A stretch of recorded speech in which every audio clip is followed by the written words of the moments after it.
आज हम जानेंगे अच्छे लोगों के साथ बुरा ही क्यों होता है। आपने अक्सर देखा होगा कि जो भी इंसान दिल का बहुत साफ होता है, जिसने कभी बुरे कर्म नहीं किए, उसके साथ हमेशा बुरा होता है। मगर ऐसा क्यों होता है? अच्छे इंसान को ही क्यों बुरा वक्त झेलना पड़ सकता है? अधिकतर लोगों को इसके पीछे का रहस्य नहीं पता होगा, इसलिए आज हम आपको बताने जा रहे हैं कि ऐसा क्यों होता है। आप देख रहे हैं द धार्मिक रहस्य। चलिए अब करते हैं ज्ञान की बात। वीडियो में आगे बढ़ने से पहले हमारे चैनल को सब्सक्राइब करें ले और बेल आइकन दबा दें ताकि आपके पास सबसे पहले नोटिफिकेशन पहुंचे। इसका वर्णन भगवत गीता में भगवान कृष्ण ने किया है। भगवत गीता एक ऐसा ग्रंथ है कि उसमें इंसान के मन में उठने वाले हर सवाल का जवाब मिल जाता है। भगवत गीता में वर्णित कथा के अनुसार एक नगर में दो पुरुष रहते थे। पहला व्यापारी जो बहुत ही अच्छा इंसान था, धर्म और नीति का पालन करता था, भगवान की भक्ति करता था और मंदिर जाता था। वह सभी तरह के गलत कामों से दूर रहता था। वहीं दूसरा व्यक्ति जो कि दुष्ट प्रवृत्ति का था, वो हमेशा ही अनीति और अधर्म के काम करता था। वो रोज मंदिर से पैसे और चप्पल चुराता था, झूठ बोलता था और नशा करता था। एक दिन उस नगर में तेज बारिश हो रही थी और मंदिर में कोई नहीं था। यह देखकर उस नीच व्यक्ति ने मंदिर के सारे पैसे चुरा लिए और पुजारी की नजरों से बचकर वहां से भाग निकला। थोड़ी देर बाद जब वो व्यापारी दर्शन करने के उद्देश्य से मंदिर गया तो उस पर चोरी करने का इल्जाम लग गया। वहां मौजूद सभी लोग उसे भला बुरा कहने लगे। उसका खूब अपमान हुआ। जैसे तैसे वह व्यक्ति मंदिर से बाहर निकला और बाहर आते ही एक गाड़ी ने उसे टक्कर मार दी।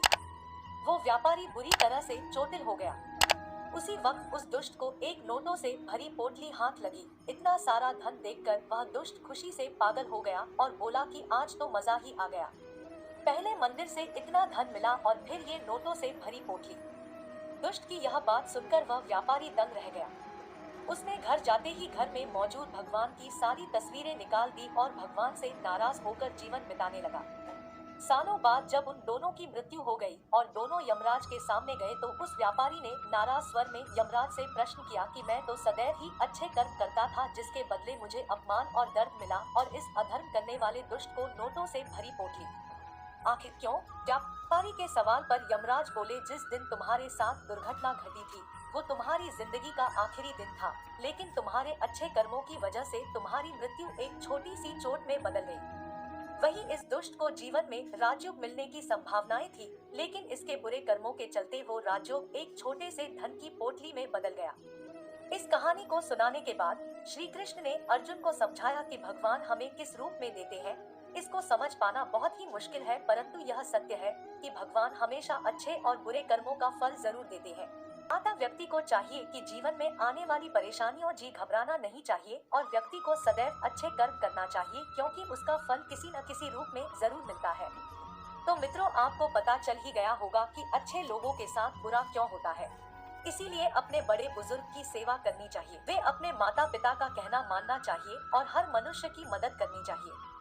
तो वीडियो पसंद आई तो एक लाइक करें और कमेंट बॉक्स में जय श्री कृष्ण अवश्य लिखें। ऐसी और वीडियो देखने के लिए हमारे चैनल को सब्सक्राइब कर ले। जब तक आप देखते रहिए द धार्मिक रहस्य।